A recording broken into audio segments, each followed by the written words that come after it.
As a software developer, you have a very unique skill set that you can leverage to stop trading your time for money. The problem is that as a software developer, trading your time for money can actually be very lucrative. Everyone knows that software developers tend to have some of the highest salaries out there, especially if you're working for some of the really big companies that have a really nice compensation package and stock options. So it makes it even harder for us to stop wanting to trade our time for money and become entrepreneurs. The thing is that becoming an entrepreneur offers a lot of things that a regular job can't offer. But since we get compensated so nicely for exchanging our time for money in this industry, it's really hard for us to ever even consider not working a job and going into business for ourselves. So in this video, I want to talk about how you can actually stop trading your time for money as a software developer and move into entrepreneurship using those skills. So I'm going to just tell you a few ways on how you can do that. The first one is going to be developing your own products. With your skill set as a developer, you can develop all types of different products. Most of the time, it's probably going to be software because we're software engineers. So we're going to build things that we can build easily. But occasionally, you might come across a good idea for an actual physical product. Nonetheless, with our skill set that we have, we can build pretty much anything we want. As a developer, you can build apps, you can build websites, you can build games, software as a service to help solve problems for different people and companies. You can build all sorts of things. And that is often one of the first things that many of us try to do when we're trying to become entrepreneurs and we try to stop exchanging our time for money at our job. And if we're successful with building a product, we can have different ways of monetizing that product. But this does mean that you'll probably have to practice your sales and marketing skills, which many of us developers don't really like to get into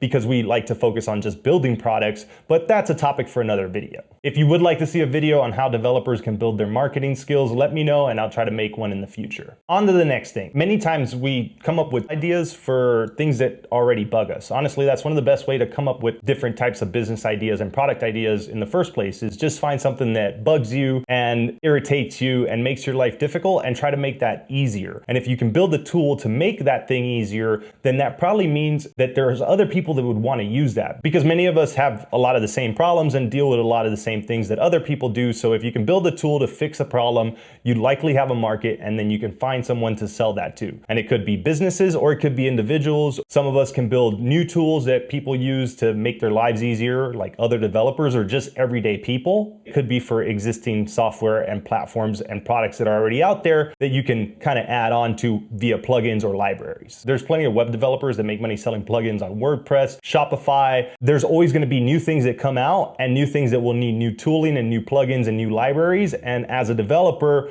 who's trying to break away for exchanging their time for money and become an entrepreneur, those are good avenues to take early on. Another thing is open source projects. Open source doesn't necessarily mean free, and there's plenty of open source products out there that are monetized and that make money. There's a lot of people who start open source projects and eventually create a business out of it and are able to escape the 9-to-5 and trading their time for money and can focus on building something that's open source that they're really passionate about. There's many startups that have started like this. There's so many new open source projects that are getting built. Also, if you're a contributor to a lot of these open source projects, you can eventually become one of the core team members. If that project gets bigger and does become monetized or is already monetized, they might want to hire you on, but then you're kind of falling back into that employee exchanging your time for money routine. But if you're a top contributor and you're an early founder, and if you work with some open source projects from the very beginning, you could get invested. And if that project grows and gets really big, that could lead you to some serious financial stability later on down the road. It does feel a lot like a job if all you're doing is writing code for an open source project, but many of the times open source projects are a little bit easier to deal with than a job because you're not dealing with all the meetings and all the bureaucracy that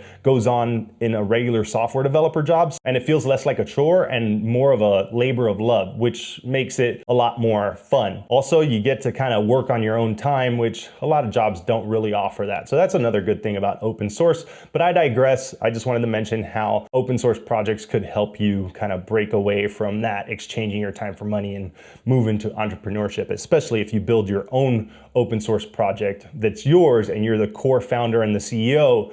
That leaves a lot of room for you to make some financial gains from that. Another thing that many software developers do that helps them stop exchanging their time for money and become entrepreneurs is ebooks and online courses. That has become very popular in like every niche, but the truth is that software developers have been doing that for a really long time. The skills that you have, the skills that are unique to you, the skills that a lot of other people want to learn can be taught And if you're interested in teaching people, if you're someone who's been interested in maybe dabbling with writing an ebook or doing a few tutorials and maybe building a course someday, that is a great way to stop exchanging your time for money, because you build the course once or you write the ebook once and then it just generates revenue for you. It doesn't just do that. Obviously, you're going to have to market it and try to get your product out there to people who want to consume it, but still, nonetheless, you build it once and it can generate you revenue for a very long time and continue to generate revenue for a very long time. So that's something that you should consider if you want to stop trading your time for money. Making courses and writing ebooks is a great way to go. Which leads me into the next thing. If you want to stop exchanging your time for money as a software developer, I highly recommend building a social media following or a YouTube channel or a TikTok channel or Instagram Reels or whatever.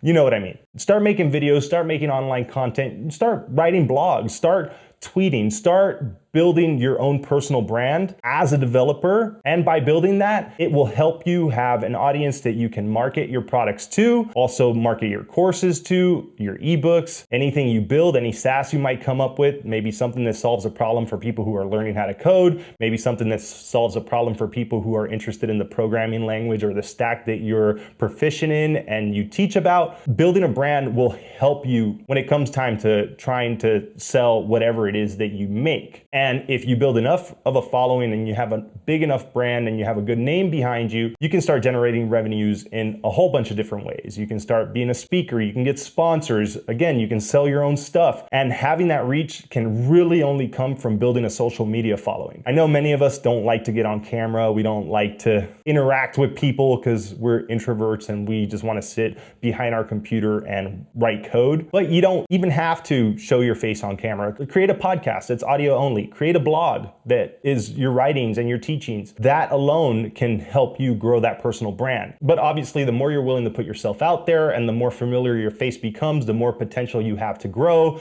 So please do consider, if you do want to create a social media following, to kind of just get yourself out there. One tip that I would suggest is focusing on one to start. Pick YouTube, TikTok, Twitter, whatever it is, and just focus on that particular one for a little while and see how it goes. If you're making shorts, you can repurpose that into other platforms. So you can make a short for YouTube, you can use it for TikTok, and you can use it for Instagram and Facebook and even Twitter. That's some of the things that you can think about. You can live stream yourself coding on Twitch. There's so much that you can do around building a brand and content. And I think that it's a great way to eventually break away from having to exchange your time for money at a job, because then you can do something that you enjoy doing. Because many of us start off making content because we like it, and it's one of those dream jobs. You ask any kid nowadays, they all want to be YouTubers. So why not give it a shot? If you have a skill like software development, there's plenty of people out there that probably want to learn about it or hear about some of the day-to-day stuff, and it makes for good content that you can share with others. And it can help in all sorts of ways with entrepreneurism. I want to talk about freelancing briefly as a way that you can stop exchanging your time for money. And many of you are probably like, wait a minute, freelancing is pretty much like working a job because I'm doing something for someone and they're paying me to do that. Yes, but think of it this way. Don't trade your skills and the work you do on an hourly basis. Instead, try to package what you can do for a client as a big bundle, and then put yourself on a retainer for those clients. It's something that I see a lot of people recommend doing, and it makes a lot of sense, because when you trade your time for money as a freelancer, you're pretty much working an hourly rate. And even if you can set that rate to be really, really high, you're still kind of capped. But if you can build something that takes you 10 hours and sell it to someone for $5,000, that's $500 an hour. Now, if you were doing that same job for $100 an hour, you'd only make $1,000. Then you tell this person that you'll maintain this product, application, website, whatever, for however long they need you to. And for that, you will charge them a monthly rate or a yearly rate, or however you want to break that down. You can also do it quarterly. This is a way that you can continue to make money passively after building something once for someone and charging them more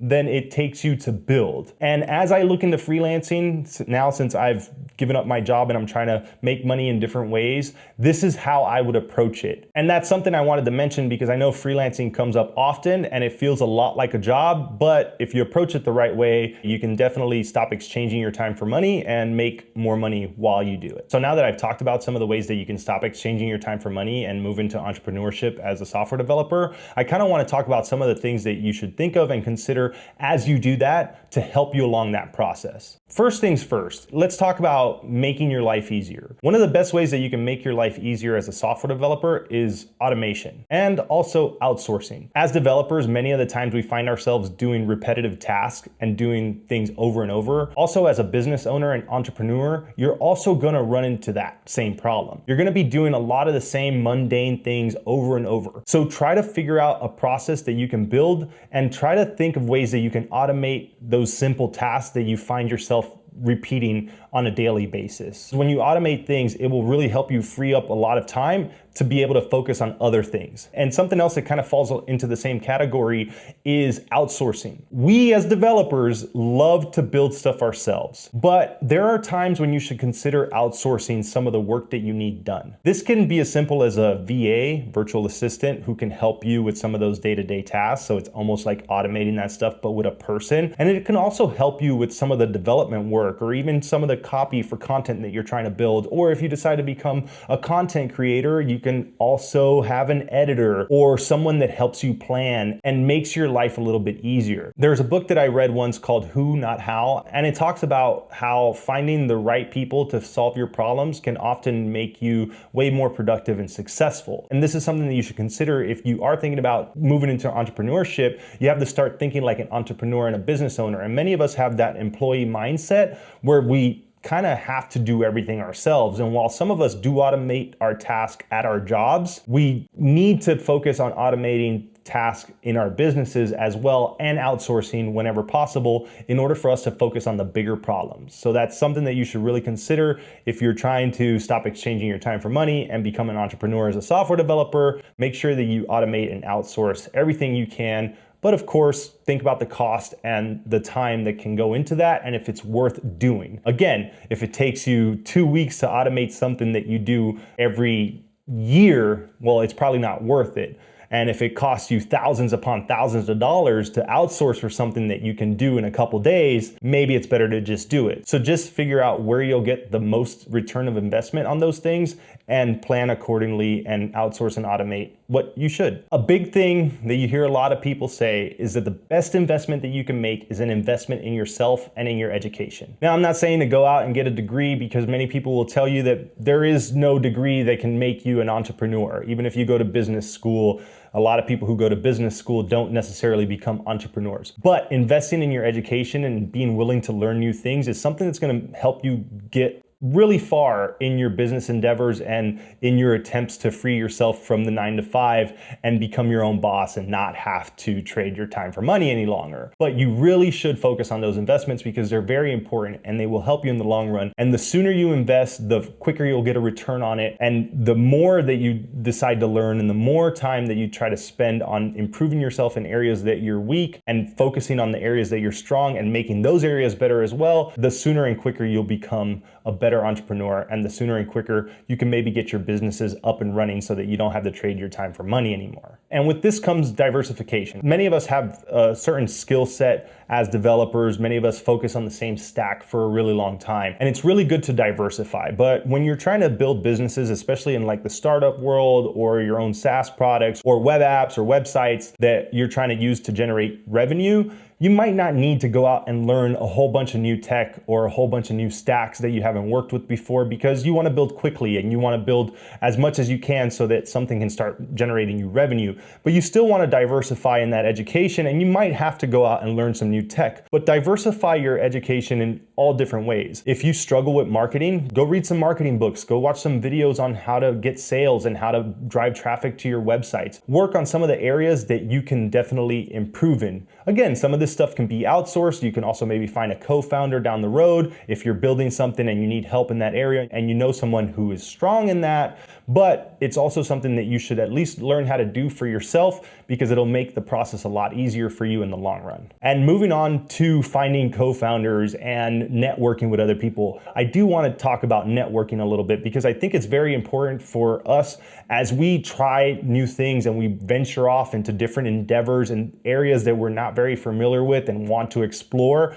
It's very important for us to network and socialize with people who are doing those things. I tell people when they're learning how to code, you should go to meetups and you should meet other developers. And the same goes for if you're trying to become an entrepreneur and you're trying to break away from working a 9 to 5 and you want to stop trading your time for money. You need to find other people that do that. You need to network with people who have skills that can benefit you or are doing the same thing that you're doing and have gone through experiences and can share some of that knowledge with you in order to make your journey a little bit easier. But you shouldn't approach networking with what can you do for me? It's more like what can we do for each other and what can I do for you? If you offer people solutions, if you help people with their businesses or with their problems, they'll be more inclined to help you with your problems and they'll be more inclined in sharing information with you. And that's why it can't just be what can you do for me? So think about it that way. Don't go out trying to network just to find people that can benefit you because it's gonna rub people the wrong way and people aren't gonna like that. But I guarantee you, if you help someone with their problem